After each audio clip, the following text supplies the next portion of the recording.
Juan capítulo 8, verso 31 y 32.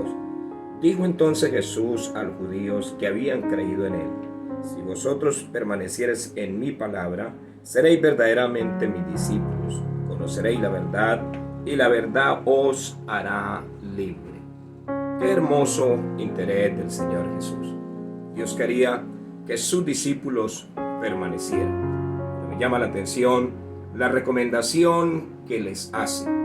Y es claro nuestro Dios, porque anhelaba tenerlos, anhelaba que lo que había colocado en sus corazones, que era la enseñanza, la palabra de Dios y naturalmente la salvación, y muchas cosas hermosas que Él había formado en la mente y en el corazón de estos discípulos.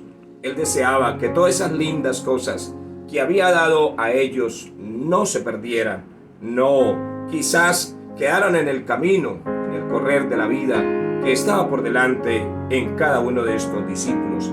Así que Dios o el Señor quería que ellos permanecieran, que no se apartaran, que naturalmente nadie los engañara ni que fuera extraviado. Pero me llama la atención la linda recomendación que le hace. Él entonces les dice: si permanecieres en mi palabra, seréis verdaderamente mis discípulos. Entonces hay una razón, y qué bueno que todos podamos entenderla, conocerla y vivirla. Para permanecer en Dios naturalmente y vivir en Él, hay que estar en la palabra de Dios. Si permanecemos en la palabra de Dios, nosotros seremos los discípulos del Señor. Nuestra vida no se construirá en pensamientos, ideologías, conceptos de personas, sino conforme a la palabra de Dios. Es la palabra de Dios la que nos da la formación, la instrucción y naturalmente nos da el crecimiento. Ella muestra la manera correcta, justa de vivir delante de Dios y poder hacer senderos rectos, que no nos desviemos, que no nos equivoquemos y que nada nos vaya a extraviar naturalmente de esa linda senda de Dios, como también del hermoso propósito del Señor. Es importante, si queremos permanecer en Dios, no desconocer la palabra, sino poder entender lo que el Señor quiso decirle a sus discípulos. Si permanecieres en mi palabra, seréis verdaderamente mis discípulos.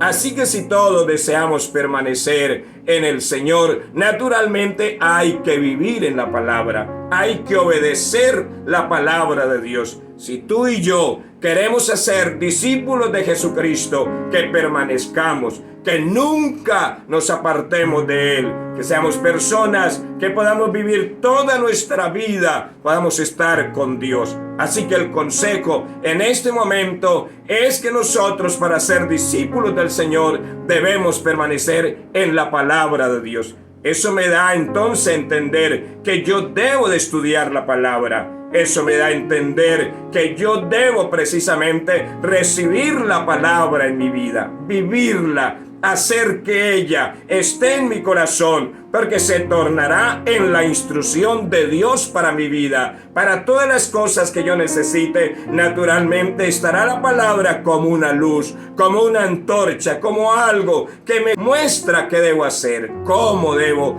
precisamente caminar, cómo debo de vivir. Qué lindo consejo nos da el Señor Jesús. Así que si usted quiere ser un discípulo de Jesucristo, yo le diría: lo puedes hacer. Puedes hacerlo con todo el corazón, pero uno de los consejos de Jesucristo es permanecer en la palabra. No te muevas de ella, practícala, conózcala, llévala a tu corazón, manténla en tu mente, en tu vida, aplica tu vida a ella. Déjate direccionar por la palabra de Dios, que en ella está la instrucción, la formación, la prudencia, la sabiduría, la manera justa de ser los seres humanos delante de Dios. Está en la formación de Dios a través de su palabra. Así que seremos buenos discípulos de Jesucristo si tenemos en cuenta la palabra de Dios. Si nosotros permanecemos en esa palabra, naturalmente seremos buenos discípulos de Jesucristo. Y la Biblia dice: conoceréis la verdad y la verdad os hará libre.